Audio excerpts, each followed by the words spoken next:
Chapter 1. Jude. 1, 2, 3, 4. The tension gripping my muscles slowly begins to melt away. 5, 6, 7. The urge to keep counting stops. As the feelings return to my fingertips, the rushing blood makes them tingle. The clack of my dog's nails across the hardwood floor joins the excited yips and barks as the pack vies for the door. I step into a pair of filthy mud boots, slip on a black beanie, and shove open the exit to let this rowdy crew outside. The group of dogs takes off to the trail for our daily walk. Most of them have been with me long enough to know the routine and stick with the pack. It's rare that anyone straggles behind, not that it matters much, as the entire property is fenced.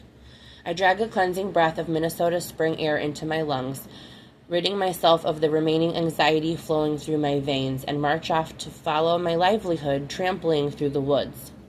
Snow melts across the property, crunching beneath my footsteps. The trees will remain bare for another couple of weeks until the buds sprout on their branches. There's nothing I'd rather be doing than taking care of the dogs residing at my family's dog sanctuary. My oldest brother, Lee, might be the business owner, but I live and breathe the day-to-day care of these animals. They're my passion. They're loyal and loving despite shitty upbringings. I never have to worry about their betrayal.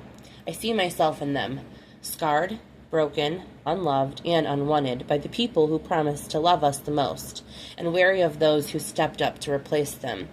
My body might be littered with scars, but they don't fucking care. Hell, their wounds are both visible and internal, just like my own.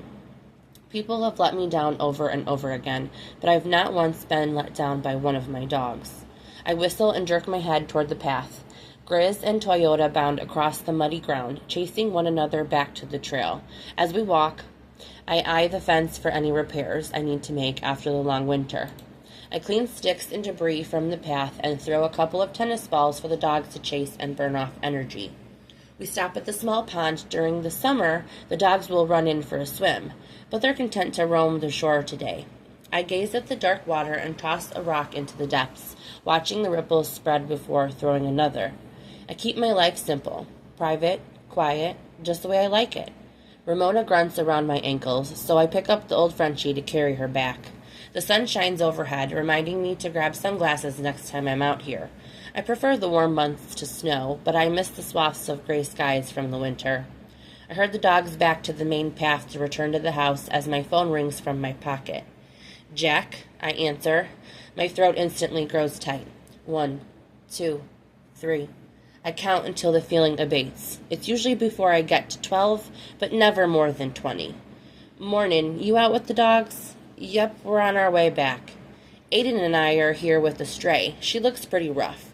Thought we'd get her cleaned up and bring her into one of the rooms for a little extra comfort until Courtney can get to her. Our sister, Courtney, runs a veterinary practice in town and works as needed for the dogs we rescue. Help yourselves. I kick a rock off the trail.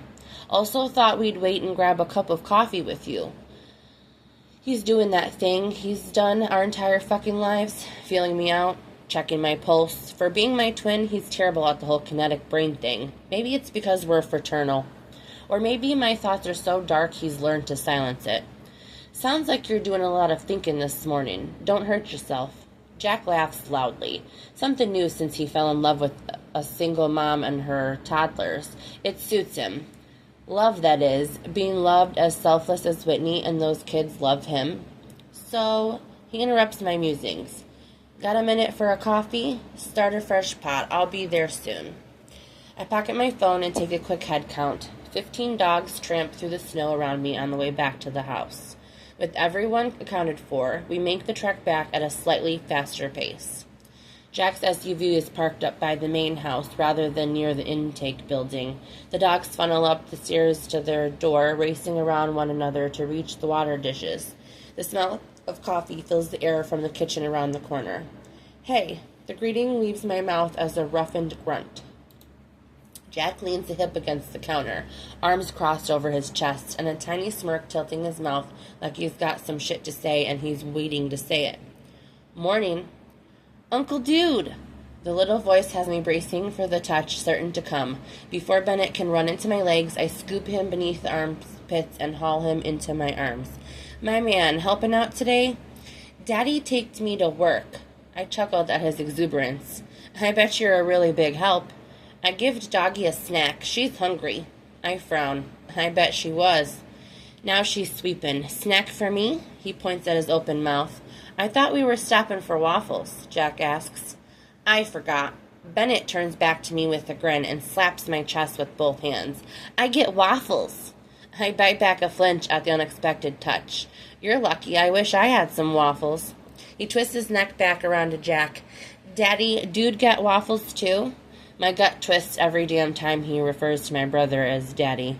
That's up to Uncle Jude. Can't go today, bud. I have to take care of the dogs. You come next time? I avoid Jack's eyes. For sure, my man. Next time. His little arms wrap around my neck and he squeezes me tight in a hug that echoes in my fucking heart. "'Kay, love you." The air leaves my lungs in a guh. You too, I tell him, the best version of the sentence I can muster, knowing he's too young to catch it, knowing it's not enough. Bennett wiggles in my grip, inching down until I place him on his feet. Bennett, why don't you go see how Uncle Aiden is doing with the dog? Jack suggests. Okay. He takes Jack's hand and tows him to the stairs to the lower level. Be right back. Jack clips over his shoulder. As if I have anywhere else to fucking go. I grimace and pour myself a hot cup from the fresh pot and rake a hand through my hair. Jack's footsteps pound up the stairs a moment later. So, have you been? Good, I answer around the rim of my cup. Haven't seen much of you around lately. You missed Mom's this last week. Every Sunday, the 6 of us kids meet at our adoptive mom's house for a home-cooked dinner. It started as a way to keep in touch as we grew up and moved out of our childhood home. After Dad died, Sunday dinners turned into a tradition we almost never miss. Didn't want to go. Is it the counting? Jack. There's a warning wrapped around his name.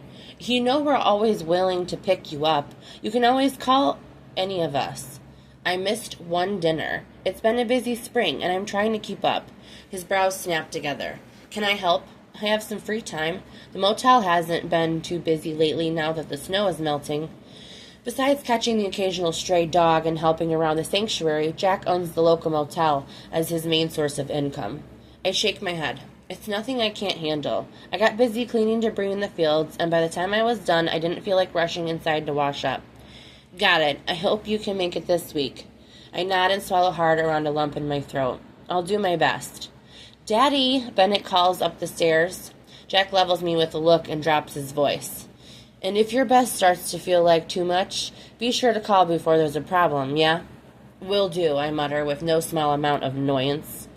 Bennett appears at the top of the stairs, a smile stretching across his pink cheeks with Aiden trailing him. Time for waffles? Bennett's out of breath as he crashes into Jack's legs. Jack picks him up and settles him on his hip. I think so. How's the dog? Sweepin', Bennett replies. We better leave her to sleep then. Jack smiles at the little boy in his arms before looking at me. See you this weekend? Bedouin asshole. Yeah. Nice to see you, Jude, Aiden says with sarcastic inflection and claps me on the back of my shoulder as he passes. Whether his phrasing is a coincidence or not, I still bristle at the implication that my family doesn't see me enough. They know where to find me. I'm always here at the sanctuary. You too, I reply. Bye, Uncle Dude. See you later, my man. I remain at the counter in my kitchen until the door closes behind them, silences their chatter, and signals their departure. Only then does my face crack into a semblance of a smile I'll feel safe enough to reveal. The pack moves around the main room, their nails clicking across the floors. Playful yips and growls break the quiet air like the hum of a TV left on in the background. I set about filling bowls of food and water for breakfast and place them strategically around the room. My brows furrow as I'm left holding one. Who's missing? I say aloud, garnering the attention of Toyota, a playful black lab. His ears perk up at my voice before he resumes eating. I count the dogs again. 14. It clicks then. The enormous white fur of my Samoyed Ash isn't here. With the bowl still tucked in my fist, I freeze at the front door. The pane of fog glasses separates me from the property as I squeeze my eyes shut. 1, 2, 3, 4, 5, 6, 7, 8, 9. The tension in my neck melts away, along with the fear of imminent danger. My heart slows to its normal rhythm. I tuck my feet into my muddy boots and step out onto the front porch. Ash, I call, my voice a deep reverberance in the otherwise still air. Greeted only by the whip of wind, I shout her name again. "Where the fuck are you?" I mutter, leaving the dog bowl on the porch. I cut across the property to the shed and unlock the padlock. Swinging over the nearest ATV, I fire up the engine and take off down the trail. "Ash!" A sharp whistle follows the grainy shout. This isn't like her. She sticks close to me. Ever since Winnie, my old German Shepherd, passed last year, Ash has become my new sidekick. The first to snuggle against me when it's time for bed. The first one up to greet me for breakfast. She's never left the pack, never strayed, and never not come home. I, defying the pounding of my heart by hitting the gas and tearing down the dirt road to the entrance of the sanctuary, the land stretches wide, patches of green sprouting between expanses of shrinking snow. I scan the horizon for the dog between towering pines and the trunks of leafless trees. My fingers grow red and numb from the cold. I cut left through the trees, meeting back up with the designated trail. Gravel pops beneath the tires. "Ash!" My breath feels hot against my lips, floating in white clouds behind me. 10 minutes of searching turns into a half an hour. By the time I circle back around the pond, an excited bark materializes from behind a pine tree. "Fucking finally," I mumble as I crawl the ATV along the trail. The sight of an eager dog following mollifies me. If only she understood English, I'd berate her for disappearing. As I return the ATV to the shed, she spots her food and dashes up the stairs to the abandoned bowl.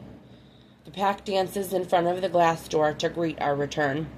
Ash finishes her breakfast, turning to deliver a slobbery kiss to the back of my hand before waiting patiently for me to let her back inside where it's warm.